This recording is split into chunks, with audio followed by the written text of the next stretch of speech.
The following may contain offensive language, adult humor, and or content that some viewers may find offensive. The views and opinions expressed by any one speaker does not explicitly or necessarily reflect or represent those of Mark Radulich or W2M Network. Please listen with caution, or don't listen at all.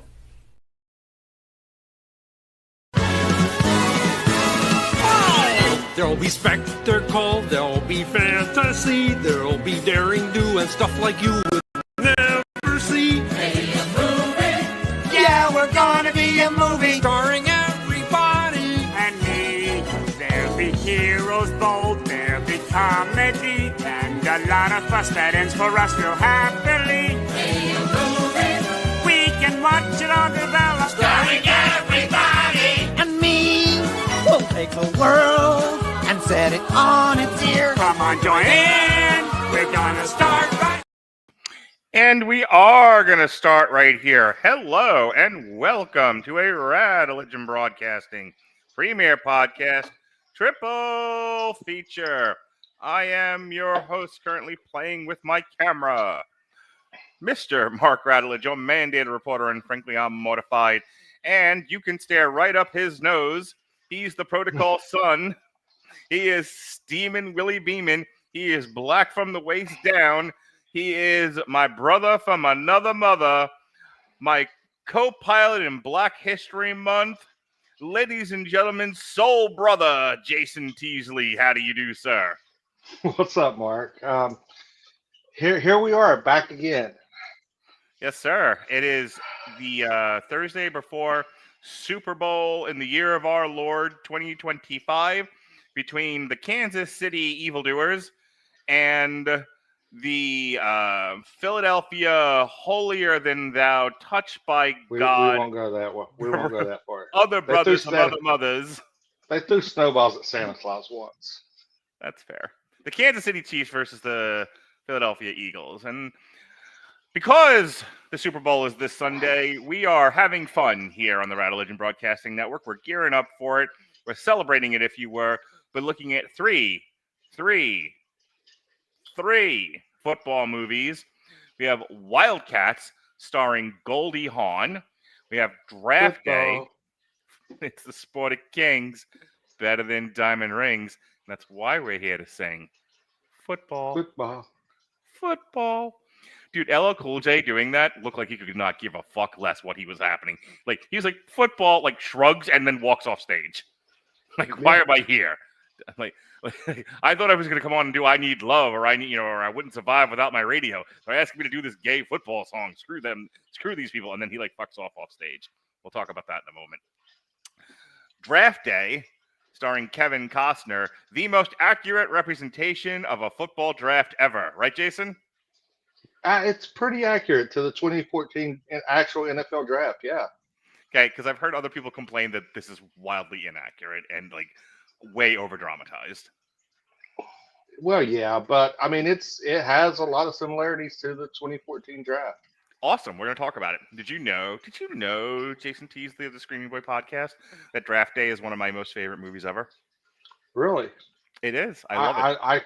I love it. I could put it on. I'll watch it actually the Thursday of the NFL draft. I always watch it leading into the first round of the NFL draft. Do you really? Well, I've learned something new about Jason Teasley. No, I didn't. I watch it.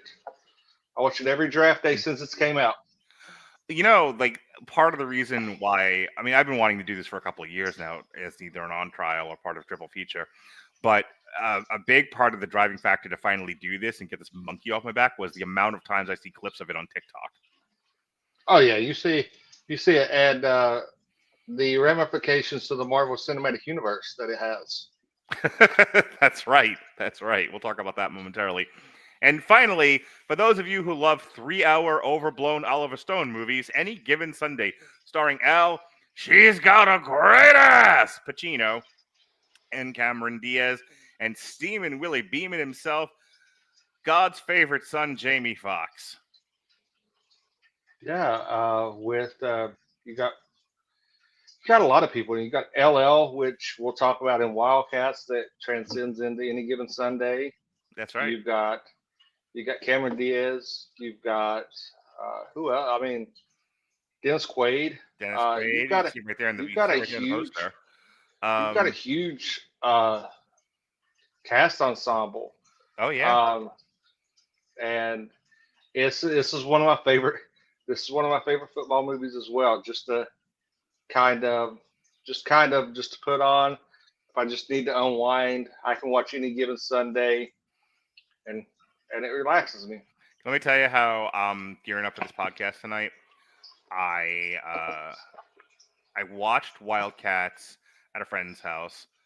I watched Draft Day while I was waiting for my daughter to finish choir practice. And then I go, okay, I'm going to watch Any Given Sunday after Damn You Hollywood at 11 o'clock at night. This shouldn't be more than 2 hours. Oh my God, it's almost 3 hours. Yeah, it's a slice of life. It's a half a day is what it is. All right. So let's get into these three movies. The first movie we're going to talk about tonight is an old favorite of mine. A movie from my childhood because I was born 1,000 years ago. Wildcats is a 1986 American sports comedy film directed by Michael Ritchie, starring Goldie Hawn, James Keach, and Swoosie Kurtz. It is the film debut, and this is some film trivia for those of you who like such things at the local bar. It is the film debut of Wesley Snipes of Blade fame and Woody Harrelson of every other movie you've ever seen in the last 20 years fame. So Michael Ritchie, who I said is the director of this, he has directed a shit ton of movies. The last one being The Fantastics in 2000, but you may have also heard of him from Cool Runnings, which he has a story credit. He directed Digstown, Fletch Lives, The Golden Child, I Want the Knife. He directed the original Fletch, 1985. He directed Divine Madness, which was an American concert film of Bette Midler. My dad would like that. So, Jason, I'll get into kind of my history with this movie in just a second. I want to hear from you, though. Wildcats, did you see it when we were young? We're not kids anymore, or did you only see it recently when I suggested it for this podcast? Oh, no. I grew up on Wildcats. Yeah, homie, give it to me. Slap hands, slap hands. No, I grew up on Wildcats, and you're going to hear this come up a lot is who might even actually be watching the show. He asked me to send him the link so he could tune in. It's my cousin Sam. What's up, Sam? What's side? Yeah. So, but yeah, I mean, we watched this quite often, and it was just one of those movies that this was actually my first quote unquote football movie. Really? Not the Robin Williams one. Oh shit. Nope. Nope. Nope. It was Wildcats. I was introduced to. This is probably one of the first sports movies actually that I watched that I can remember from my childhood, because I would have been 8 years old when it came out. Yeah. So yeah, I remember watching it, loving Finch, loving Bird. Just and the take on the Super Bowl, the Wildcats take on the Super Bowl shuffle from the '85 Bears that they parodied at the end. This was a staple of my childhood. And the fact that you get to see the introduction of Wesley Snipes and Woody Harrelson. It's film history. Yeah, and go ahead and say it, Mark. I know you want to say the thing that I hate.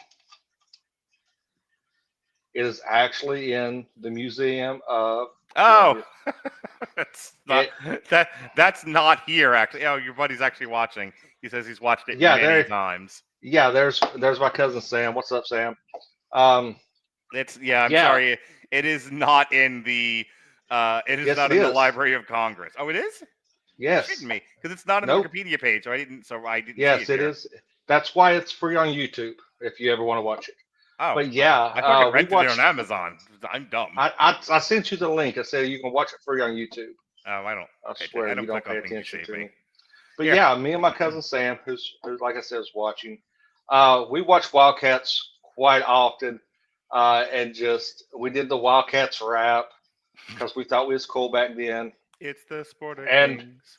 and it was just one of those fun movies Yeah. that you could just like. You grew up, you laughed, and had fun with. I was 10 when it came out. I'm pretty sure I was one of the hoity kids who watched it on HBO when it finally came, because I don't think my parents took me to see this in the movies. I definitely remember watching it at home, and I also watched it a shit ton. Like if it was ever on in syndication, if it was ever on cable, I watched it a ton. I'm pretty sure we had a copy of it because I told my dad had a large collection of movies that he taped off of HBO or wherever else he found them. He would put 2 on each blank cassette. So that's one that I was always watching my dad's VHS tapes. Some I shouldn't have been. And I watched this one a ton. Goldie Hawn was a staple of my youth. I think she was coming off of Private Benjamin when she did this, which she's famous for. But like I remember her from Shampoo from 1975. Like I'd seen that obviously well after it came out. She's in Overboard with Kurt Russell, which I've seen. Bird on a Wire with Mel Gibson. She was really famous for. She's in Death Becomes Her in 1992. First Wives Club. Kind of going back before Wildcats. She's in Swing Shift with Kurt Russell again. So, she has a career that spans from 1968 all the way to 2020 with the Christmas Chronicles. She was a big staple of the 80s and a leading lady in her own right. And she's also a hilarious actress. So we were not a sports family growing up. We were more music. I would never movies. guess that, Mark. Shut your face. But we did like our sports movies, and I remember, just like you, I was born a small black child on the south side of Chicago, which is to say that I was born in Uniondale, Long Island, New York, and I was like the only white kid in town. all the white people had done white flighted into into Suffolk County and left me and my parents all alone there in Uniondale. So, watching a movie reflective of my neighborhood, with the amount of African American kids that are on this football team. Kids, by the way, everybody in this movie looks like they're 25. We'll talk about Goldie it. Hawn. Except Goldie Hawn. Goldie Hawn looked like she was like in her early 20s. Yeah, absolutely. But seeing a football team full of black kids, in this movie was very much reflective of the neighborhood that I grew up in. The neighborhood that these kids play in was very reflective of the neighborhood that I grew up in. So I had that connection to it. Also, it's hilarious. This movie is so funny. We'll get into the plot in just a second, but I loved this movie as a kid. I have waited a long time to talk about it, and so here we go. So I'm not going to read the entire plot. Suffice to say, Goldie Hawn's coaching track at a hoity white school in the suburbs. But she grew up watching football. It is said that like her father was big into football. That comes up a couple of times, and that's how they bonded. That's how they related to each other. So she knows football in and out, and she wants to get a chance to coach JV football for the hoity white school. The guy running the varsity program, who it seems like he's running like sports for that entire school district, but he's coaching the varsity team, and he's like, "Yeah, no, I'm not having it. This is 1986, and we're not having girls coach boys sports. Certainly not football. What are you, crazy?" So instead, so she's begging and pleading and hitting him in the balls with racquetballs. It's it's a whole thing. And so finally, he's like, "Fine, you want to coach football? Go to the poorest, most dangerous neighborhood in the city, white woman, and go teach these animals how to play football. Lots of luck." With the intention that she will fail and she will come crawling back to teach track. And given the choice between, admitting defeat and trying to overcome what seems to be insurmountable odds, trying to get these, unruly children to learn this game and be competitive and win, she decides after a couple of missteps and a couple of false starts to give it her best shot. So there's a whole thing, and I love this. This is a plot point in the movie where basically she gets a gift from her sister, who's Swoosie Kurtz. It's a stopwatch, and the guy's trying to drive her out because they too don't want a girl football coach. It's embarrassing because this is the 80s and things like this mattered. They break her watch. They put a graffiti all over her office. So she's like, "You want me gone? Yes, we want you gone. Did you not get the message when we destroyed your office, Swifty?" So she's like, "Fine. We'll run around this track. The last one standing wins. I win. You people do as you're told. You win. I leave quietly." And they were like, "Great. We're a bunch of big, strong men. You're a dainty girl. This should be easy." They don't know, movie magic, that she's a track star and a track coach. So of course she fucking outruns them. They all drop dead. And so she has a great line. She was just like, "You owe me a new watch, you pussies." Over the next bit of the movie, she's whipping him into shape. She's getting him to do things. And what she realizes is that there's a few missing components here. Not the least of which is they have Woody Harrelson of Cheers fame, which really dates me as a person. I'm 100. You might know him from what's the zombie movie he's in? Zombieland. Zombieland. Yeah. He was Carnage in the second Venom movie, etc. We don't talk about that. Alrighty. So she's like, yeah, he kind of just thinks his quarterback. There's a guy that's kind of watching games. They call him the Bird. He's selling watches out of a trench coat. He's an ne'er-do-well and probably a drug dealer, though that's never explicitly stated. And anyway, she goes into the bad part of town where he's doing crimes and says, "Hey, I'd like you to play football." And he was like, "Well, I'd like to do crimes. How's that sound?"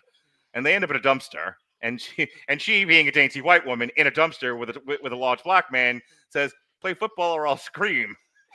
He's like, "Lady, this is a bit much, don't you think?" And she was like, "I really want to win." So not wanting to be arrested with a dainty white woman in a garbage in a garbage bin, says, "Fine, I'll play football for fuck's sake." The next bit that happens is, and there's a guy on the team called Torillo, and he does a thing that I still reference. I have mentioned this at work. I mentioned it in casual conversation, the Torillo mark, or Torillo gent, which is he guns full speed ahead, head first, into a locker. And there's a bit where he does this magic trick instead of the gym locker, at the school locker, and he is told by this big fatso, who's also, he's because they extremely smart. Yeah, he's selling his services to take tests and write papers for them so they can all pass school because they have to in order to play. So they're all buying grades from him, essentially, buying homework and whatnot from him. And he happens to be there when Torillo decides he's going to impress this young lady by putting a dent in her locker with his fucking head, which is awesome and something I really think we need to get back to as men. "Hi, I would like to impress you. I would like to court you. I would like to swoon you. May I please dent something with my head for you?" And the lady should all say yes. Don't you think so, Jason? Yeah, that's a panty dropper. Yeah, absolutely. So he does so, and Finch says, "That's not the same density of locker. You're going to hurt yourself. Please don't do this." And he was like, "You're a fat fuck and I shouldn't listen to you." And he says, "Great. Would you like to bet on that?" And he was like, "I would." So he runs, bashes his head into this locker, and knocks himself stone cold, just dead on the floor. At which point Goldie Hawn says, "You have to now replace him." And he was like, "What?" So of course he doesn't want to do it. He's not an athlete. He's 900 pounds. He makes Yokozuna look like, Brooke Shields. So anyway, first game, they just trip him and he falls on the lineman. It's great. It's great stuff. Later on, he is compelled to play because the other team is calling him fat and stuff, and the whole thing. The subplot of this movie is Goldie Hawn, whose name is Molly, is divorced, and she has 2 daughters, and the husband is the hoidiest of doity, uptight white men you're ever going to see in his life, and his, trophy wife is played by, which is really funny to me, played by, what the fuck's her name? That bitch. Jan Hooks, who used to be on Saturday Night Live. What a looker Jan Hooks was. Anyway, so she plays trophy wife, and they're hoity, and they don't love the fact that Goldie Hawn is teaching a bunch of black kids and Woody Harrelson to play football. So he's like, "What if," and hear me out on this, "what if you quit your job, and you teach at a prep school that I have picked out for you?" And she's like, "No, no, you patriarchal. She's got to teach son of a bitch." jazzercise. He's just going to teach jazzercise, and she says, "No, you patriarchal man, you." And so because these are misbehaving kids, there's parties because they start winning, and when in one scene, her older daughter gets drunk, and so there's this whole like buildup of, I really didn't want you to do this in the first place, and now you're also a shitty parent. So he tries to fight her in court and get custody of the kids, which he was almost awarded, but then she was like, "No, that's fine. I'll just quit my job and I'll go do jazzercise, and that way you don't take the kids from me." At which point the football team just gives up. They're like, "Well, if you're going to quit, then we're going to quit." And she was like, "You're right. I should not quit. I should, in fact, yell at him and publicly shame him in the audience of our final football game." Which has one of the best parts ever. The old black lady with no teeth going, "Give her the kids, you turkey." Give it to kids, you worm. Is it worm? I thought it was Yeah. turkey. No, give it to kids. The judge is the one who calls them turkeys. Oh, okay. When Wesley Snipes is trying to is trying to seduce the judge, and she's like, "Sit down, you jive turkeys." Jason, I miss the use of jive turkey in our vernacular. I just want you to know We that. should bring it back. We really should bring it back. Maybe as an expansion football team, the Tampa Jive Turkeys. My wife's already got that market cornered with her, and one day we will discuss that. We'll get her on air discussing her West Virginia Hoot Owls. So she's got it. She's got merch. Well, when I make millions of dollars from sports betting, I'm gonna buy an expansion team, and they're gonna be the Jive Turkeys. Okay. The Okay. Jacksonville Jive Turkeys. The they can't be any worse than the Jaguars. Anyway, but enough football talk on this football podcast. So anyway, now that she's publicly shamed this man and he has given into public pressure to not take her children away from her, the team turned around and said, "Are you staying, you dumb bitch, or are you leaving? What's wrong with you?" And she's like, "Of course I'm staying. It's the conclusion of the movie. Don't you understand?" So they go, "Oh, fuck. We got to remember how to play football now." So they are playing the preppy evil team from the beginning of the movie. And in the second half, they tie it up, and it's like right down to, I think, like a field goal or something.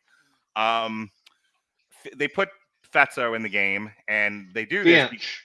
They Put some respect on his name. Sorry, they put Finch in the game, and the evil coach is, called him a fat fuck is what happened.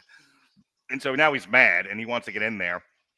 So he blocks a field goal, and they end up catching the blocked field goal and running it back for a touchdown. Fantastic. Once again, good has conquered evil. And in one of the funniest parts of this stupid-ass movie, and a part that I was watching it with my friend, and I'm thinking to myself, could you imagine the year of our Lord 2025 this fucking happens? This guy is like, he clearly he paid her. He paid her to play the game. He can't do that, and he's got the money in his jock. And so after telling two different players to do it, they're like, "No, we're not reaching down to another boy's jock, gently fondling his penis looking for money." He's like, "I'll do it myself." They would haul you away, Jason. They would haul you away if you even had thought about digging into a child's fucking pants to look for money. And of course, which you have before. Shut up, Jason. So don't talk about what we do at the strip club. So anyway, so he picks him up, fucking gorilla presses him into the mud, and and our coach does a Hunter Hearst Helmsley in the Hogs Pen match, and they lift up Goldie Hawn, and all is well in Mudsville. All right, what do you think of this movie, Jason? That we haven't already said. You forgot one key aspect.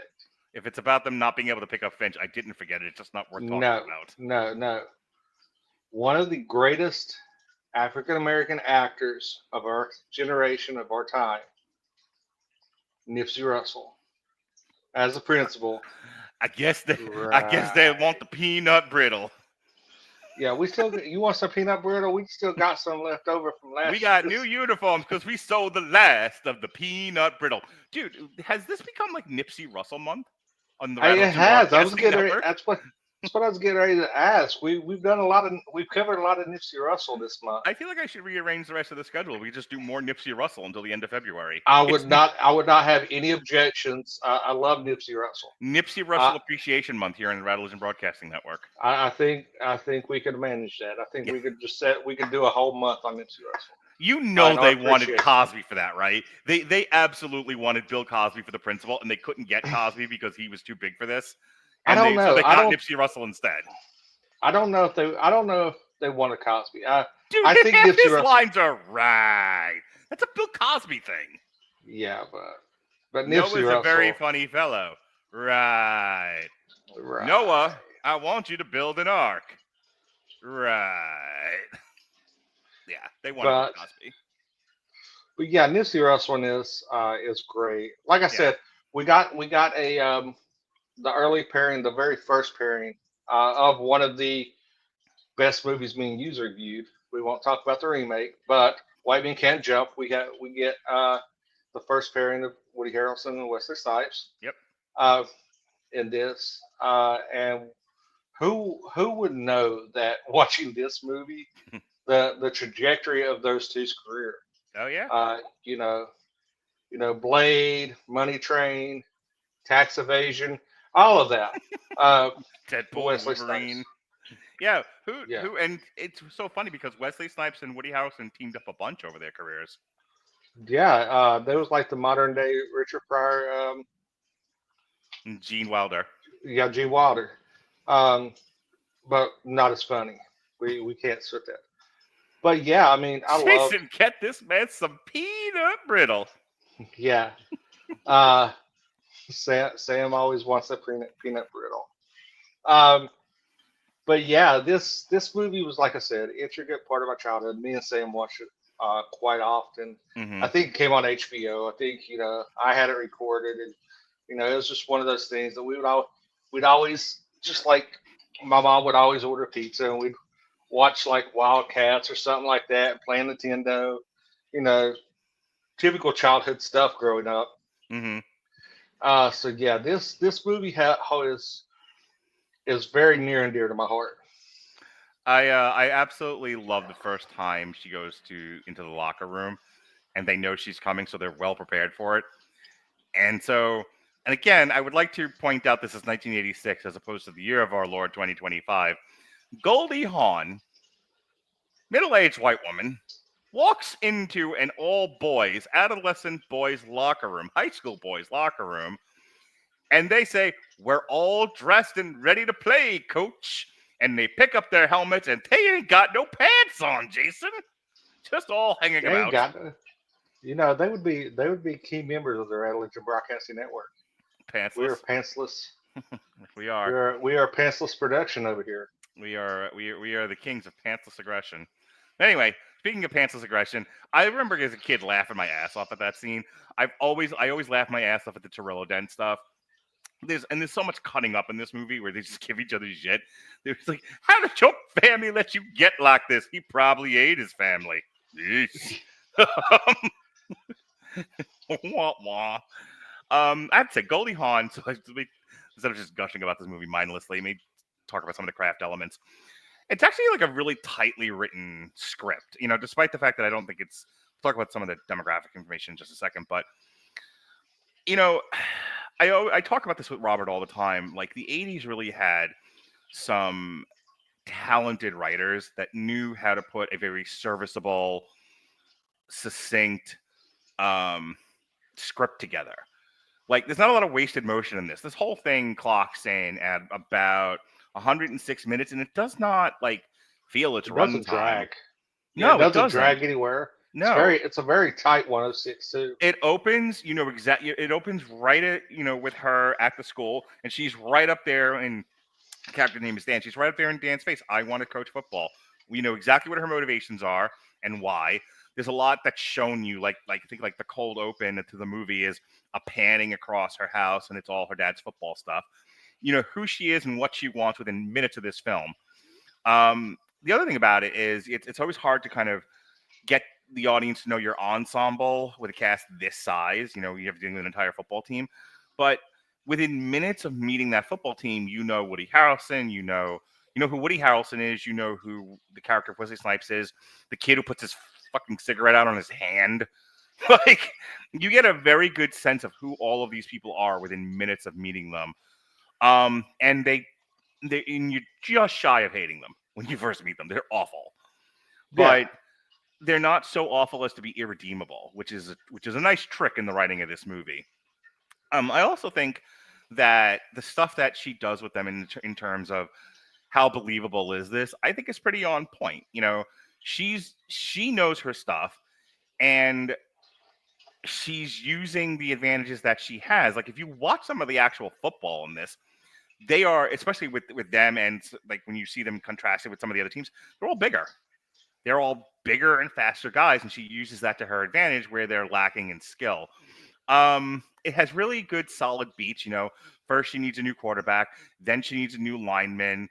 Then even the stuff with the family is integrated well enough that it doesn't take away from the point of the film, and I think it makes her really sympathetic.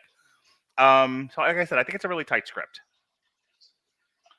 Yeah, I mean, it's one of those scripts that, like you said, in the early 80s, early the mid 80s, that you had really tight scripts, characters that were believable, and situations that were believable, and a lot of people could relate to. And it shows her that, you know, they wove the family stuff in just right to show that, you know, she was not only being a parent to some of these kids, but she was mentoring them to show them that they do have a future, and they could go in, and, you know, that they weren't the outcasts that everybody assumed them to be, even the school. What did you think of the actual football scenes? You're a big sports person. I thought they was good. I mean, you know, as good as 1986 football scenes could be. I mean, you know, they weren't groundbreaking, I mean, by any sense, but at the time, I mean, they were serviceable. Yeah, I think it's important to keep context in mind. This isn't the NFL, so you're going to see a lot of loose ball play. I mean, there's a couple of times where Bird throws a Hail Mary and hits it, and it's like, well, yeah, it's high school. The other team could suck that bad. Yeah, you don't have like everybody on the field being elite athletes in high school. Right. All right. I'm not going to belabor the point. Is there anything else about this? I will tell you that the film has a 26% on Rotten Tomatoes, and I honestly think it's wildly misjudged. Yes. I wanted to read this line because it kind of cracks me up. In 2014, because of course, the movie was mentioned by Keely Goff in the Daily Beast in an article concerning white savior narratives in films. Which, I mean, this definitely fits into, but I don't think that's a bad thing. And I think that throwing the baby out with the bathwater every time you have, you know, a white person that comes to a black school or black area or, you know, minority area and, you know, helps. Like, why are we looking down at that sort of thing? Yeah, and you can't look at things with the quote unquote bullshit PC era that we have now to movies made in 1986. Yeah. And that's the problem we have in a lot of movies, a lot of our favorite movies, actually. Mm-hmm. You got people trying to judge them on today's standards versus when they were made. Yep. All right. If there's nothing else, then we can move on to draft day. Yeah. Yeah. Like I said, I watched this movie prior to every NFL draft since its inception, and it's right up there with one of my favorite movies. And I think, you know, since Sam is watching this, it brings him great joy because he is a Cleveland Browns fan, and this is the only time they'll see success ever on his television screen. I love a good talkie drama. I love movies that kind of act as stage plays, you know, or stage plays that act as movies. And Draft Day is that. It is the talkiest of talkie movies. This thing lives and dies. A lot of exposition. Yeah, this thing lives and dies by performances, and you would almost think it's an Aaron Sorkin movie for the amount of walk and talks there are. My God, take a drink every time Kevin Costner drags poor Jennifer Garner into a closet to have a private conversation. That was the most unbelievable thing ever, is him landing Jennifer Garner. Well, you know, she's the one girl in a movie full of guys. It's, you know, statistically, it is absolutely possible. All right, so I love Draft Day. We'll talk about it momentarily. Like I said, I watch the clips constantly on TikTok. Without having really knowing the inner workings of the NFL draft. I just think it's a really fun, interesting movie. And this is another one with so many good fucking lines, not the least of which is, "Come on, Tom, you pancake eating motherfucker." Yeah. Oh, Kevin. My goodness. That is a great line. I was it's funny. So I started watching it on Peacock in the car with my daughter as we were waiting for choir to start, and there's so much in that opening scene when he's talking to the Seattle Seahawks general manager that gets, in terms of a Chekhov's gun, gets paid off during the draft. Like, literally, they start mirroring the dialogue from the first scene. And it's like, and I'm just kind of shaking my daughter I'm like the guy with the pictures of his kids, just shoving it in her face. Like, look! I'm like shoving her into my phone, like, look, Lily, look, this is how you write a screenplay. See, they set it up and they paid it off. It's amazing. What the fuck is this movie? Draft Day is a 2014 American sports drama film directed by Ivan Reitman. You've heard of Ivan Reitman. He's directed all your favorite movies, not the least of which was Ghostbusters. So he is known for Meatballs, Stripes, Ghostbusters, Ghostbusters 2, Twins, Kindergarten Cop, Dave Jr., Father's Day, Evolution, My Super Ex-Girlfriend, and this was the last movie he ever directed. So yeah, I was gonna say that this was his final movie. Yep, that he gave us. And what a doozy! It stars Kevin Costner and Jennifer Garner. It revolves around a fictional general manager of the Cleveland Browns deciding what to do after his team acquires the number 1 draft pick in the upcoming NFL draft. It premiered in Los Angeles on April 7th, 2014, and was released in the United States April 11th, 2014. It received mixed reviews from critics and was a box office failure, grossing only $29 million against a $25 million budget.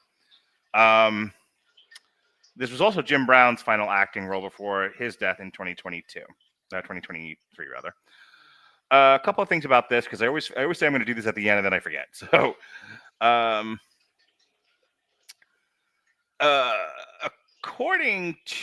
regarding the sports in the United States, the NFL draft is one of the most celebrated and anticipated cultural phenomena.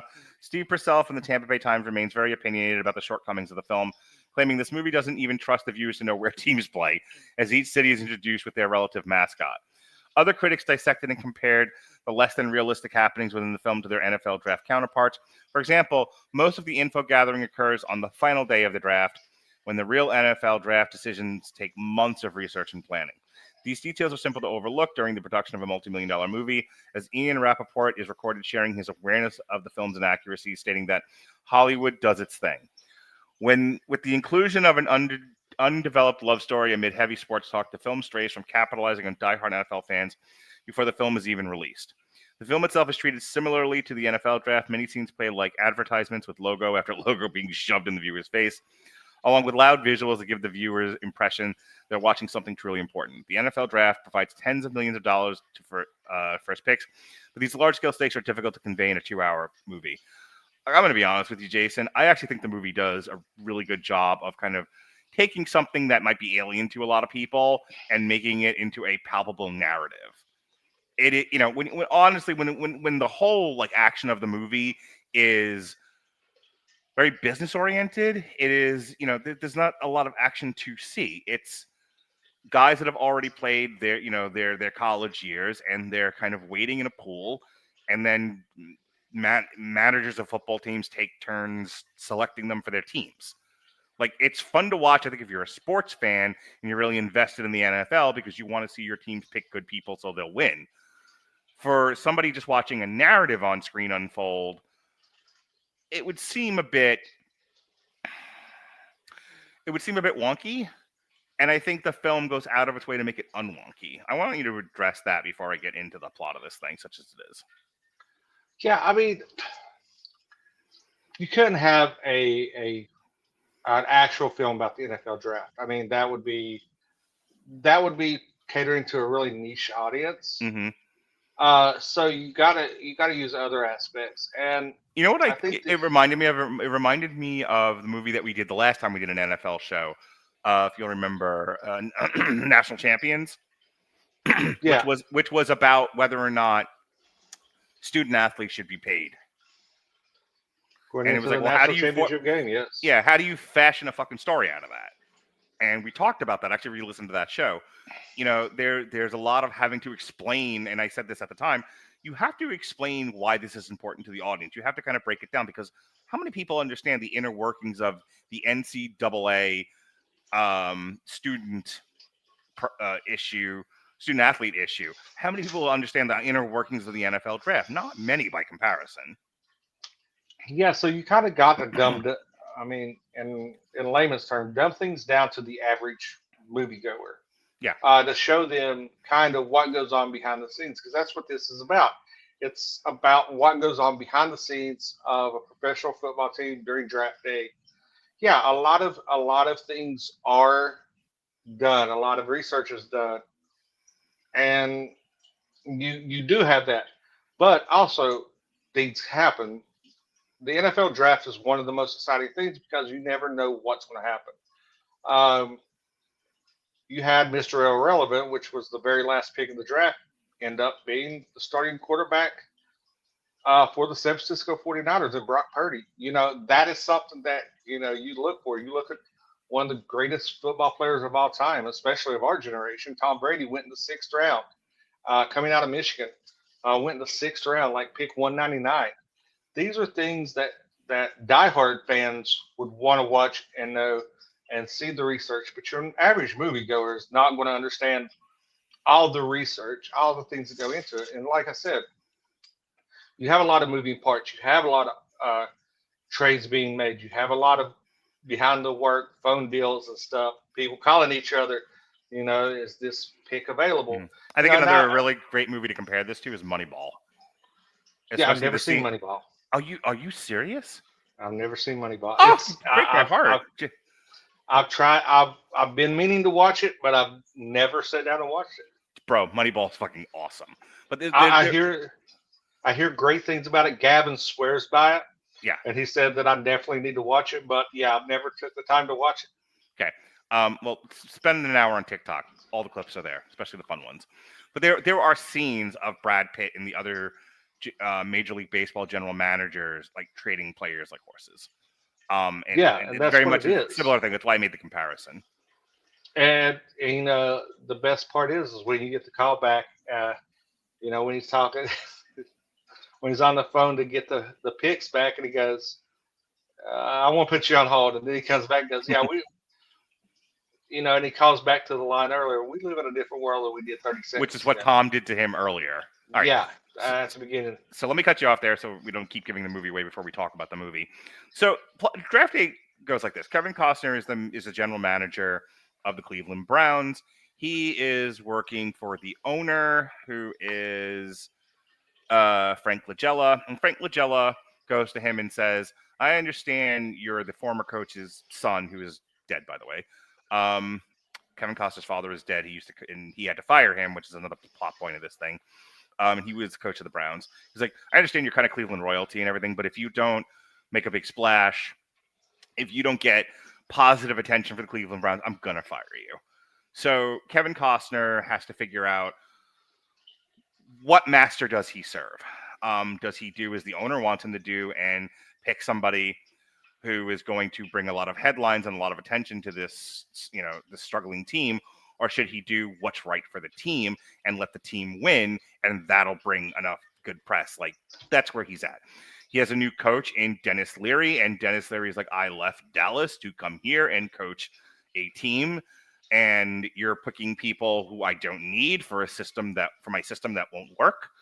If you keep doing this, it's kind of, again, a Moneyball type situation. And Kevin Costner's like, you're the coach, you coach the team I give you. And Dennis Leary's like, or I won't. How does that sound? So there's that. So that's kind of what's going on there. Also, he's been banging Jennifer Garner, and Jennifer Garner's pregnant. Also, his mom's in town because the dad just died not that long ago. And she wants to spread ashes for his father. And Kevin Costner's like, it's fucking draft day. Leave me alone. And there's a lot of like family tension there. So Kevin Costner has a lot on his plate just starting up that morning. Now we have the football players. We have the player played by good old Black Panther, dearly departed Chadwick Boseman, who's like, pick me, sir. Like, and his whole thing is, if I go and I love the nuance and sort of minutia of this. If you pick me in the first round, I get paid X. If you wait to the second or third round, I'll get paid Y. And frankly, I can't afford Y paychecks, sir. Which is really funny to hear from $1 million NFL athletes. Like, hey, just because I play in the NFL doesn't mean I'm filthy rich. Which I think is an interesting point of view. So he's like, please pick me in the first round, sir. There's the hottest prospect in the draft, Bo Callahan. He's a quarterback, and he is a Ken doll. But according to Chadwick Boseman, there's something amiss about him. He's not the cat's pajamas like you think he is. So a lot of the movie is Kevin Costner getting information about Bo Callahan and finding out what does Chadwick Boseman know about him that nobody else has figured out yet. The movie starts with the general manager of the Seattle Seahawks calling Kevin Costner and being like, let's make deals. And so Kevin Costner gets the first round draft pick by trading away, I think, the next 3 years of first rounders. Yeah, he traded to get the number 1 pick. He trades away the number 6 pick and 2 future first round picks. Right, which is not a great business strategy, but it's an opportunity for him to do, it's an opportunity for him to do what the boss told him to do, which was make a headline, make a big deal. So now what to do with that pick? Do I do Bo Callahan or do I do Vontae Mack, who is the Chadwick Boseman character? And then in like a sub plot line, there's the son of Ray Lewis, who is eligible for the draft, and he also wants to be a Cleveland Brown and wondering, can he be the first round draft pick?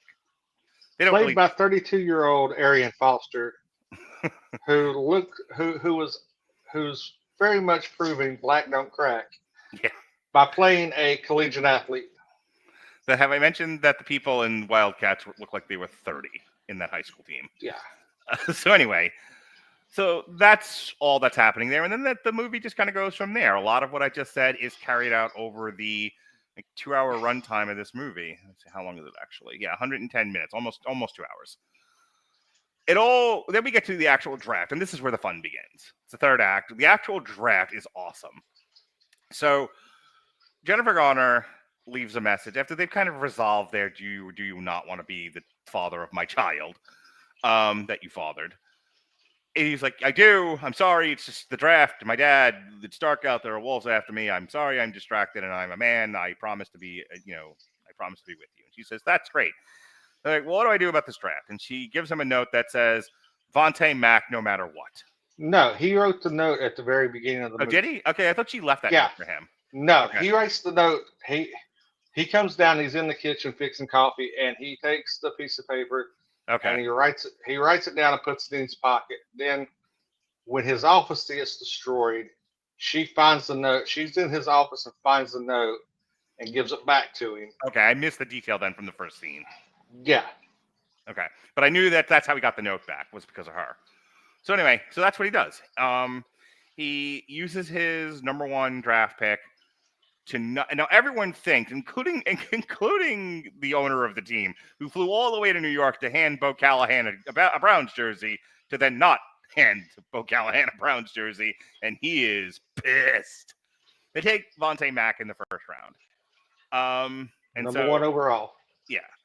And so now I think like Seattle is like the 7th pick or some shit like that. Yeah, they have Cleveland's 6th pick. Yeah. So there's a break in between Cleveland not picking Bo Callahan and picking Vontae Mack instead, which sends his entire fucking team into turmoil. They're like, we could have had him at 7th. Who gives a fuck? Why would you do this? Dennis Leary quits. The boss is coming to kill Kevin Costner. Everyone's throwing clipboards. Everyone's like, what are you doing, Kevin Costner? And Kevin Costner's like, magic. And so we start to see Bo Callahan fucking plummet in this draft. Nobody's picking him. Which brings us to the next plot point in this draft. The young, inexperienced manager of the Jacksonville Jaguars are like, we were going to take Bo Callahan, but you don't seem to want him and nobody does. What are we supposed to do? And so Kevin Costner's like, trade me your pick. You go regroup, figure out what you want to do, and we'll just deal with it. It'll be fine. And they're like, good deal, woo! And and they leave a Jackson Jaguarville size hole in the wall. At which point, Kevin Costner called. Mind you, this is now a mirror of the entire first scene, where everything that the Seattle Seahawks manager said to Kevin Costner will now say back to him. It's great. Like, if you're looking for screenwriting 101, just dialogue writing, this is perfect. This is a masterclass. It's so good. So he calls the manager of the Seahawks. They're just like, oh my God, Jacksonville, am I right? And he was like, yeah, it's not Jacksonville, it's me, and I'm going to pick Callahan unless you want him. And at this point, what's happened over the course of the movie is that Seattle fans are like pissed that they did what they did, and they don't think the manager's doing a good job, and they're calling for his head. And Kevin Costner kind of calls him out on all that, and basically he's like, you need to give me back all my first round picks, and you'll get to pick Bo Callahan, and you'll look like a big hero, and nobody will be the wiser. And there's some dramatic tension about it. There's some hemming and hawing. There's some great acting by Kevin Costner, who's really fucking with this guy. And then finally, that's what they do. Kevin Costner gets the team's future back. They get a punt returner for no good reason. They end up drafting Ray Lewis's son, and the Seahawks get Bo Callahan, and all's well in Mudsville. Jason, draft day. Hit me, baby. Yeah, like I said, this does kind of mirror the 2014 draft itself, with the Browns with a highly talented Heisman Trophy quarterback, kind of having some character issues and falling down the draft. The Browns actually took him in Baker Mayfield. You might know him, and because he's down there in Tampa Bay now. But yeah, I mean, to the fact that this paralleled the movie so much during the actual NFL draft. John Gruden said this is better than draft day, making a reference to the movie. And also, the trade that Cleveland made is similar to the one that the Washington Redskins, I will not call them the Commanders, made during the 2012 draft, where they moved all kinds of draft picks to get up to the number 2 pick to take Robert Griffin III, RG3. So yeah, this had a lot of similarities to an actual draft day. You had the subplot of, what's going on, who's going where, the character issues. Surprised we didn't see a freak out, since we did have Puff Daddy in the movie. Oh, I don't know. I think they cut a scene where Puff Daddy was rubbing Bo Callahan in baby oil. They might have, but yeah, I mean, you have, and originally, what's really funny about this, the original team that was approached was the Buffalo Bills to be the draft team, not the Browns, but the Bills backed out last minute, and they had to rush. And I think they also got filming credits for the film in Cleveland. Yeah, and it was cheaper to film in Cleveland, to film in Ohio than it was New York. Yeah. And like, it was some lowly person was actually a Browns fan and said, Cleveland never gets to win anything. Why don't we just go with the Browns? And that's kind of part of how, with that and the money breaks you get in filming in Ohio, that's how the Browns became the team of draft day. The funny part is, going back to similarities of the actual movie to the actual NFL, is the trick that they talk about with the $100 bill actually did happen. But it was not a $100 bill. They sent out, at the time, VHS DVDs to quarterbacks to see if they could learn the playbook. Well, Jamarcus Russell, who played at LSU, is one of the biggest draft day busts right behind Ryan Leaf, said, but the tapes were blank. But he doubled down. He said, I watched it. I think I can run this offense, everything. And, doubled down, lived the lie, and, the tapes were blank. So you see some of the things that you actually see in the NFL thing. The one thing I would have liked to seen about this is the second biggest thing going into draft day is I think if we could have got cut some of the time out and took about maybe 20 minutes to show the NFL combine, and that being integrated into the film and take some of the lesser stuff out. I think don't this would agree be with that. I don't know think what the this would have been combine. a lot better. I don't know what the combine would have added.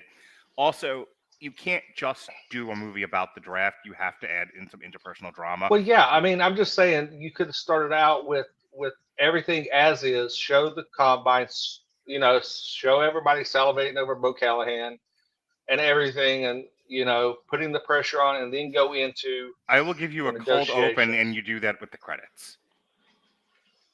Instead of opening in or do the same opening in Kevin Costner's house and the fight he has with Jennifer Garner, but I'll give you 2 minutes on the front end to show the combine, like quick cuts of the combine, and they're rolling the credits to draft day, and then we move. Then once the credits are over, we move into Kevin Costner's house and the fight that they're having over his lack of commitment to her. I don't know of any other way this makes any sense. Okay, I'll give you that, but I'll just say that, I'm just pitching my movie here, Mark. Yeah, so we always like to rewrite the movie. All right, let me cut in. I think the stuff with Kevin Costner and his mom doesn't work nearly as well. Because they don't really get into it. It informs the conversation he'll have later on with Jennifer Garner when they're sitting by the practice field. And I think all of this is character stuff. His fight with her in the morning about I'm pregnant and you have not committed to even wanting to stay with me or not and raise this child that you have brought into this or going to bring into this world. I think all goes to character.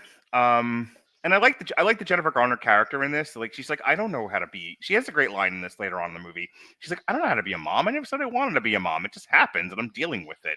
Like I know football. That's what I'm good at. The rest I'm gonna have to learn on the fly. It'd be great if you were with me. And then over the course of the movie, he kind of figures out like work-life balance. He's like, I understand that I'm the GM of this fucking football team, but I'm gonna be a dad, and that's important too. I think if you take that out of the movie, you don't have much left to work with these people. The stuff so when he's talking to her about firing his father and, why, his father, he had to fire his father at the request of his mom because if he didn't, the stress of the job was going to kill him and he died anyway, and how that bothers him and it's making him second guess himself. And that's why he's doing crazy things like, trading away first round picks to the Seattle Seahawks. I think that all lends dimension to his character. And if he's not working, none of this movie works. Beyond that, like, there's some really good. So one of the reasons why I like this movie is this is held up by really great performances. Chadwick Boseman, we lost him too soon. It's just, and he's so much better than the Black Panther role. Like, if you see him in anything else that he's in, including this movie, he's such a versatile actor, and he has Hulk Hogan charisma for days. He's so good. Oh yeah. And every scene that he's in, he's not in a lot of scenes in this movie, but every scene he's in, when he's talking about, like, I don't want to take a tumble. My nephews like to tumble, but I don't need to tumble, mister. It's good shit. And then the reaction that he has when he gets drafted in the first round, when he's the number 1 draft pick in the NFL, that's great. That's all good stuff there. The kid playing Bo Callahan, sufficiently smarmy enough without being, Dick Dastardly. Dennis Leary is Dennis Leary. Be kind of curmudgeonly and doubt everything. Be a thorn in the side of Kevin Costner. Great, he's outstanding as that. Tony Langella, I believe his name is. Frank Langella, who plays Anthony Molina, who's the owner of the Browns. He's a lot of fun in this movie. There's definitely a sufficient amount of menace when he's, talking to Kevin Costner at the beginning of the movie about like making a splash. Like nobody gets on the metaphor that he uses, nobody gets on the ride to not want to get wet. Everyone wants to get wet. So you have to make a splash. All right. All the stakes are there. I think I think it's a solid movie. The criticism in the wiki that I read about it doesn't trust the audience to know where things are. Dude, there are so many people. I know people who bet on sports that don't know who is in what team is in what sport. When I talk to the gals in the office about sports betting, and they all want the money, they don't know a fucking thing. They don't know. I said, I start pitching bets to them, and they're like, "Which sport are we talking about again?" I had an ex-girlfriend win a football parlay simply because she went online and looked at the colors of the uniforms and who had prettier uniforms. Yeah, solid strategy. There's a TikTok account that I follow, and it's like a guy and his idiot girlfriend, and the idiot girlfriend knows nothing about football, and him having to like explain things to her, and it's hilarious. But I think you don't make movies, for niches, not at the level we're making this. This isn't an indie pick. This is like, who fucking did this? This has got to be Universal. This was Lionsgate. Oof, this was on Peacock. This was distributed by Lionsgate and a bunch of other smaller companies. Okay, so Lionsgate's not the world's biggest studio, but it's still on the list of kind of major studios. They're not making, for the amount of money they spent on this thing, they're not making it for a niche audience. You have to make it for a general audience, and that general audience, there are still people who don't know the Redskins aren't the Redskins anymore. Yeah. I actually seen a girl on TikTok say that Donald Trump created the Washington Commanders because they couldn't let black people in Detroit win a Super Bowl. Solid theory. So putting, and here's the thing, like I've been following football really closely this year because I've been betting, and so I've had to do a lot of research and reading and, not throw my money down the toilet, which doesn't always help, but enough about my betting hobby. Addiction. Shut up, Robert. I'm not gonna. I can't complain. I mean, I lost money on the Celtics losing tonight. So, did I tell you about my bet from last night? So I bet the over on the Wizards versus the Kings, and then I added a player prop for Kuzma, who had been traded after I made the bet. And then instead of voiding it, they just let it go. And I'm wondering why he's not getting any rebounds. And I'm like, I Google it real quick. I'm like, oh, he got traded to the Bucks. And it took him about a day to void that part of the bet for me. I won, by the way, because the Wizards fucking obliterated the Kings. But enough about basketball. So anyway, to conclude my thoughts on draft day, I don't think, one might argue, and certainly some of the criticisms in the wiki that I read were about like this. The movie comes across as a bit garish. It's very much like walking the strip of Vegas. Everything is just in your face and bright lights and, almost has no style to it. But I think if you're going to make a talking movie about a wonky subject, bright lights and jingling keys is going to work for most of the audience. It's fine. I also think it adds to the aesthetic of the movie because have you ever watched an NFL game? Fucking sports has a robot throwing a football around. Garish and garish and bright and over the top is kind of how you do sports now. It's all like that. Everyone took the lessons from the WWE and ran wild with it. I mean, Nickelodeon has the slime game, whereas Patrick and SpongeBob as broadcasters, and they slime players and stuff when they score touchdown. So yeah, I mean, you got to. The bright lights, the flashing things, the aneurysm based seizure-inducing special effects. That's what works. That's you gotta find something that appeals to everyone and exploit it to your heart's desire. Right. Any other thoughts about draft day before we move on? Nope. We got about 20 minutes to cover Any Given Sunday, so let's move on. Any Given Sunday is 100 hours long by one of Hollywood's greatest monsters, Oliver Stone. Take two. Any Given Sunday is a 1999 American sports drama, film directed by Oliver Stone, depicting a fictional professional American football team. It features 100 people. Al Pacino, Cameron Diaz, Dennis Quaid, Jamie Foxx, James Woods, LL Cool J, who's hard as hell, battle anybody, he don't care who you tell. Anne Margaret, Lauren Holly, Matthew Modine, John C. McGinley, Charlton Heston. Lawrence You Taylor. can't throw me to the Lions. I'm Charlton Heston.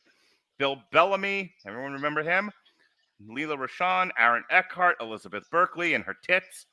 And NFL players Jim Brown and Lawrence Taylor. Don't drop me. I'm worth $1 million.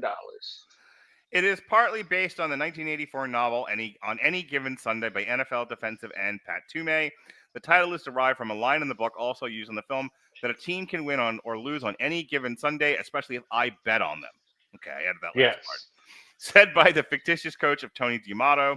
The quote was originally derived from a statement made in 1952 by then NFL Commissioner Bert Bell about the league's devotion to financial and competitive parity. Cameo roles also feature many former American football players, including Dick Butkus, that is a real name, people, Y.A. Tittle, Pat Toomey, Warren Moon, Johnny Unitas, Ricky Waters, Emmett Smith, woohoo, and Terrell Owens, as well as Coach Barry Switzer. This thing is, like I said, almost 3 hours long. It was made for $55 million. It earned $102 million, $100.2 million. It has a 52% on Rotten Tomatoes, which doesn't surprise me at all.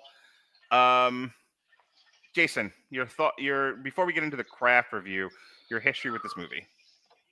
This movie is like we said at the top. I love this movie. It's up there. It's in my top 5, top 10 sports movies. I actually seen this opening weekend. It was Thanksgiving night. It opened on Thanksgiving. I drove an hour and a half to see this. So I got the nice big theater experience, and let me tell you, that was amazing. Just because of all the, especially the thunderstorm, the opening credits, everything was fantastic in a theater. It just made it larger than life.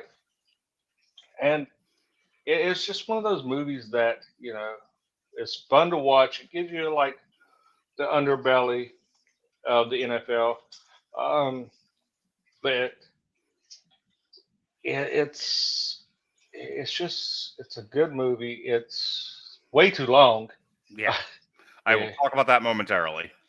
But of course, when you see the Oliver Stone name on it, you're in for you might as well not plan anything around your day. So this was directed by a really prolific director from the 80s and early 90s. And since he's still out there doing stuff, but I don't know how well people know Oliver Stone these days. Back in his heyday, though, holy cow. He's made all the movie, whether you knew you were watching an Oliver Stone movie or not, you've seen all of Oliver Stone's movies. He wrote and directed Platoon, wrote and directed Wall Street. Why are you wrecking this company? Because it's wreckable, that's why. Talk Radio, Born on the 4th of July. He wrote and directed The Doors. Do we need a movie about The Doors? No, we don't, ladies and gentlemen. I'm fucking drunk. I'm dead. All right, never mind. Stop doing Dennis Leary bits. JFK. He wrote and directed Heaven and Earth. He wrote and directed one of my favorite movies of all time, Natural Born Killers, which I got to talk about at some point. He wrote and directed Nixon. He was a producer on The People versus Larry Flint, another one of my favorite movies. And then in 1999, he did this. Then he did Commandant, Alexander. Oof, speaking of way long movies that don't need to be that long. He he directed World Trade Center in 2006. Guess what it was about? And he directed W. Guess who it was about? He directed the sequel, Wall Street Money Never Sleeps. Ugh. And the last thing of any note that's of any importance, the last thing that he did was Snowden in 2016. So that's Oliver Stone. I saw this movie when it came out. I don't remember if I saw it in the movie theater or not, probably knowing me. Again, I've always liked football, but I don't know how often I would follow it, especially because, my dad caught me watching football one day, and he was just like, I have no son. Yeah, he had the same exact reaction when I was watching the Dukes of Hazzard. So I wasn't the world's biggest watcher of football, but I liked it. I used to play it with my friends out in the field. And I saw this movie, and I really liked it when it came out. I'm probably in college or no, I had moved here by then. To Tampa in 2006. 2006? Yeah. I'm sorry. No, I'm sorry. 1999. What am I saying? In 1999, Oh, wow. I was in Los Angeles. So, in any case, it's definitely a movie of its time. I don't think I appreciated the craft of the movie when I first saw it. Watching it again, having done 20 years of podcasting and really examining this stuff, there was a lot more about it that I appreciated. I think at the time, it was just a fun, talky, overdramatic, almost soap opera-y football movie. So there's something else about it. The basic plot of this thing is we're in a fictional world with a fictional NFL, and we are following the team of the Sharks, who are coached by Al Pacino, and the team owner is Cameron Diaz. After two quarterbacks, namely one of which is Dennis Quaid, damn near killed on the field, they put in third-string quarterback Steeman Willie Beeman, who's played by Jamie Foxx, and after fumbling around and bumblefucking his way through, he finally finds his rhythm, and the team starts winning.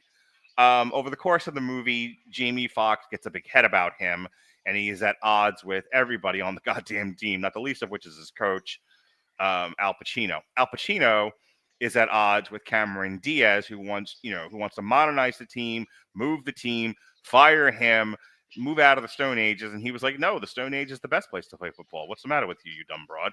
So there's that. There's a subplot about, and Jason, I'm sure, can speak at length about this, especially, and looking back on it, how prescient it was, because we now live in the post-CTE era, where, if you look at Patrick Mahomes and use harsh language, you called a foul and thrown out of the game. But back in 1999, we had doctors in the NFL who, if you broke your back in half, would tell you it's a bruise. Literally happens in the movie. It's a bruise, you'll be fine. Are you hurt or are you injured? That's what they ask you. So that's a line from a movie we're covering next year. Yep. So James Woods is the crooked doctor whose job it is to keep NFL people playing through the magic of Vince McMahon's steroids and painkillers. A lot of parallels between pro wrestling and NFL football. In any case, Matthew Modine plays the internist who's like, hey, maybe we shouldn't, push these guys into drug abuse and, crippling themselves. And James Woods says, shut up, Matthew Modine. This is the entire movie. It's just a lot of this. This goes on forever. Everything I just said is almost the entirety of the movie until finally things come. Jamie Foxx's behavior is so deplorable that he has to fucking get his shit together. And finally he does, and he starts, actually cooperating with his team instead of doing everything, because he's one of these. He's one of these Tim Tebow type quarterbacks. They're more common now in the NFL than they were at this time, where they run out of the pocket and run all over the field and they're halfway like a running back. At the time, it was very much you stay in the pocket and either get tackled or throw the ball, stop running all over the goddamn field. And then there's Jamie Foxx running all over the goddamn field, changing football. So he's like, okay, that's still fine. And, and as a last resort, you can do that, but also try passing to LL Cool J every once in a while. So he does. At the end, Al Pacino retires, then unretires, and then goes to coach an expansion team to the chagrin of Cameron Diaz. And his first signee is Steeman Willie Beeman, good old Jamie Foxx. And oh my God, it's like telenovela. All right. Any given Sunday, what's great about this movie? Everything is great about this movie. But yeah, I mean, back then it shows the underside of, doctors that got large contract to keep players on the field, by any means necessary, whether it's cortisone shots, whether it's falsifying records, whether it's lying, voodoo magic. Yeah, I mean, Jabu. Back with fuck you, Jabu. That needs to be a long road to ruin. We did that. We did that a few years ago. Sean and I did. No. Back in the Block Talk Radio days, as a matter of fact. Well, it needs a better hand covering it. Anyway, but this movie is great. You see this. Cameron Diaz plays such a bitch so well, and I think that is something that was a stretch for her because she plays like a lot of likable characters. My God, compare her character to this to the one she plays in Charlie's Angels, where she's a goofball.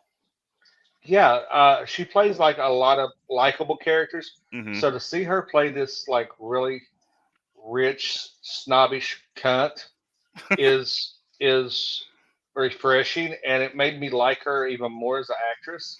Yeah, it shows she had range, which I think was it shows that probably she her has intention talent. for taking the movie. Yeah, and it's just you see the acting isn't great. I mean, some of the acting isn't great. Some of the acting's fantastic. It's got one of the best speeches ever that Al Pacino gives about taking an inch. Mm-hmm. And that you could listen to that speech and already be run through a wall for Al Pacino, and just by watching the movie, it hypes you up that much. And it's such a good speech, and it was such a good writing of that speech. So, I mean, if you want a good portrayal of football, don't watch this. Because it's over glamorized. It has some truth sprinkled in, but it's way over dramatized. Mm-hmm. But it is a very fun movie. It'll take your day. If your wife or girlfriend wants you to do something, say, "Look, I'm watching this really good movie," and make her watch it with you. Within 10 minutes, she'll be asleep, and you'll actually be able to enjoy the rest of your day, while Oliver Stone takes a slice of life from you. The star of this movie is the sound editing. I mean, the visuals as well. I mean, some of the visuals. I would say Oliver Stone. I made a joke about him being a monster, and it's mostly because he makes 9-hour movies about some really wonky subjects.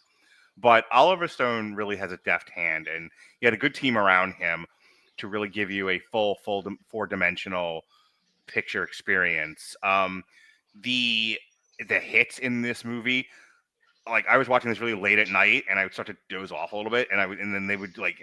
You'd hear a hit in the movie, and I would wake up startled. The sound editing and the visuals and the way they filmed the football scenes, the crunches, you could almost feel bones breaking. It's a pleasurably jarring experience because you really do feel like you are on the field with these guys and they're killing each other, which was the intention. There's no bad actors in this thing. Some of the football players are trying. Like Lawrence Taylor is never going to win an Oscar, but yeah, I mean it's better than his Waterboy performance. I was going to go with it's better than his match against Bam Bam Bigelow at WrestleMania 12 or 11 rather. No, it's better than Waterboy when he looks at the kids and says, "This is why you say no to crack." But I really enjoy the movie. It's stellar performances all around. The story is fine. It's a story about someone's fame leading them astray and getting their head getting too big for their shoulders, and what hath God wrought when you start to believe your own hype. The central theme is ego. Yeah, and even Al Pacino, this is something like 2 ex-wives or some shit like that. He's like he gave his life to this game, and he lost sight of everything else. To the exclusion of all, obsessing over something to the exclusion of all else is not healthy. Would be I think one of the things that this film talks about. I think the cost of football. This is America's and only America's. Though this is somewhat starting to change. The NFL had a couple of games in Europe this past season. And they were big deals when they did them, and they're trying to now expand into doing. I think it was all in England, but they're also trying to expand into France, and they're trying to expand into Germany. They had the opening game in Mexico City. Yeah, so they're trying to expand the reach of, much like the WWE is, where it's like, all right, well, we'll do pay-per-views or PLEs now. We'll do them in France. We'll do them in Germany. We'll do them in Scotland, and we're going to Ohio. Yay! Yeah. Yeah, because all those places are on the same level. Yeah. Ohio. Well, I can't ever get past Howard Dean when he lost the Iowa caucus. In any case, you don't know it, look it up, kids. But this is at the time, especially in 1999. This was definitely a very specifically American thing. And Oliver Stone talks about, the cost of providing this particular bread and circus to the masses, what it costs the people involved, the people, most importantly, the players, but everybody else, the inner workings of football, the amount of grease that makes the gears turn, is ripe for storytelling, and that's what Oliver Stone was attempting to do with this. And I think he was largely successful at it. It's not perfect, obviously, but I think, my one of my craft issues with this movie is it's way too fucking long. Like, he went for epic with this, and it's like somebody had to go back in time and tell him no.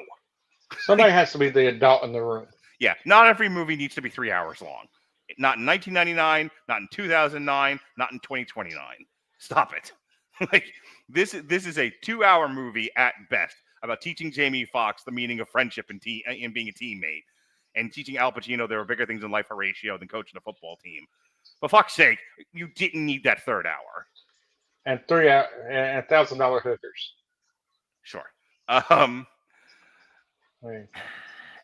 So, you cut down the runtime of this thing. Like, there's a lot, because there's a lot of repeat in this. There's so many scenes of him arguing, and I feel like he was arguing the same fucking point with Cameron Diaz. It drove me up the wall.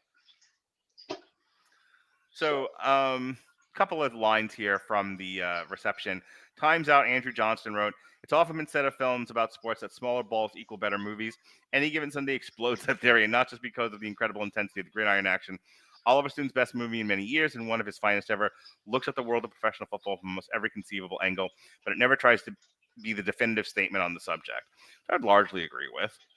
Yeah. Anything else, Jason? If not, I think we're going to call it a night. No, all three of these movies are definitely worth at least one viewing.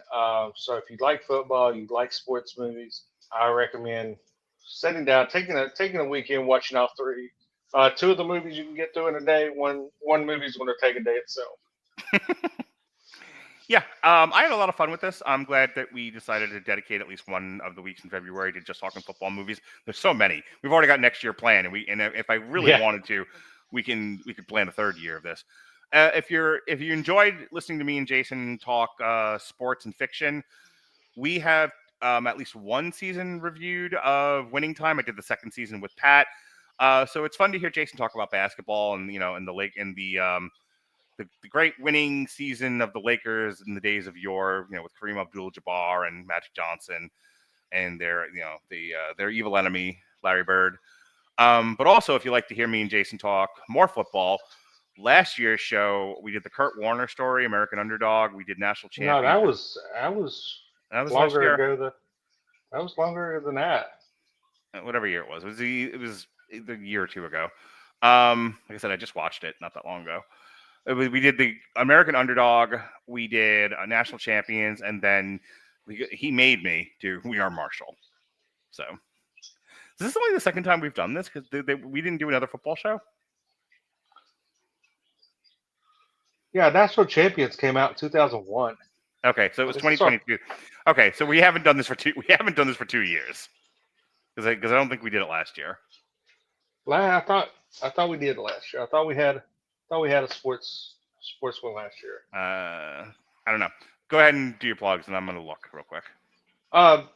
If you want to catch me, we'll be back here next week, continuing our Two White Guys on Black History, where we're actually reviewing the triple feature. We're going to switch it up, and we're going to basketball, talking some Above the Rim, He Got Game, and Coach Carter. three amazing basketball movies that we're still keeping it in the Black History Month, but we're doing very sports centric. Some Yeah, that was your pitch. That's another one you're making me do. What? That basketball one. Those are all your picks. Of course, I get creative control every once in a while. Once in a while. It doesn't work for me, brother. But yeah, we're going to keep it. We're going to look at a great performance by Samuel L. Jackson, Tupac Shakur, and Denzel Washington. Yeah, we've only done this one time before. We've not done it for the last 2 years. Oh well, I thought we did. I thought we've done it before. Nope. Okay. So in 2022, we did American Underdog, the Kurt Warner story, National Champions, and We Are Marshall. We Are Marshall. So this is the second time, and then we have next year's already planned out because I want to keep doing them. All right. As for me, after that babbling bit, on Monday, myself, Alexis, and Robert Winfrey talked Companion. The next day, Alexis did Wallace and Gromit, Vengeance Most Foul, with, again, Robert, Zach Strobel, and David Wright, who knew he was a Wallace and Gromit fan. Sunday is the Super Bowl, so no podcast. We're back on Damn You Hollywood on Monday with Love Hurts. Thursday, as Jason said, we are back on Triple Feature, doing Above the Rim, Coach Carter, and He Got Game. And that's it for now. That's Valentine's Day. You got any good Valentine's Day plans, Jason? We're going to see, I think we're going to go see Captain America and go out to dinner. Why would you do that to her? All right. Well, folks. All right. So, hope everyone had a fun time listening to talk about football movies. Hope everyone enjoys the game on Sunday. For the Protocol son, Jason Teasley, I have to pee. Be well, be safe, and behave.